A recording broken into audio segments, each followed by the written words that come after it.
How can aliasing be avoided in IIR filter design? Imagine trying to listen to a song but hearing a distorted version because the sound was recorded too slowly. That distortion is similar to what happens with aliasing in digital filters. When working with digital signal processing and control systems, avoiding aliasing is essential to keep signals clear and accurate.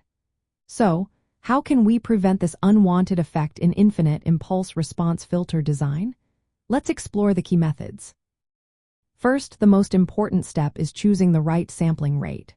The sampling frequency must be at least twice the highest frequency component in your signal. This is called the Nyquist criterion. If you sample too slowly, high-frequency signals fold back into lower frequencies, causing aliasing. For example, if your signal contains frequencies up to 10,000 Hz, your sampling rate should be at least 20,000 Hz. This prevents overlapping of the frequency spectrum in the digital domain. Next, applying an anti-aliasing filter before sampling is a common practice. This is usually a low-pass filter that removes or reduces frequencies above the Nyquist frequency.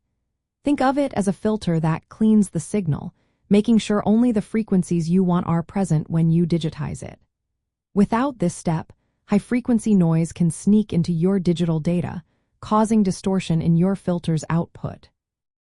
When designing IIR filters using the impulse invariance method, the choice of the sampling interval, or the time between samples, is critical.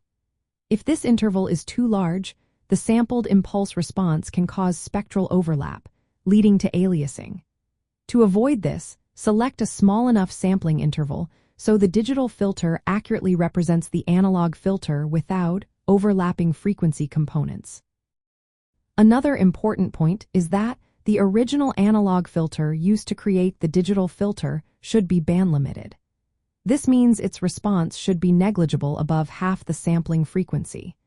Doing this ensures that when you sample the analog filter's impulse response, it does not cause aliasing in the digital version. Oversampling is another technique that can help.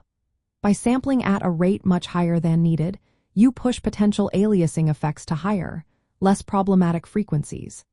Then, you can use digital decimation, which reduces the sampling rate while filtering out high-frequency noise and aliases. This approach makes the design process more forgiving and reduces the need for extremely sharp anti-aliasing filters. Finally, the bilinear transform method used in IIR filter design helps avoid aliasing altogether. It maps the entire analog frequency range onto the digital frequency range without overlapping. This method inherently prevents aliasing, unlike impulse invariance, which requires careful management of the sampling process.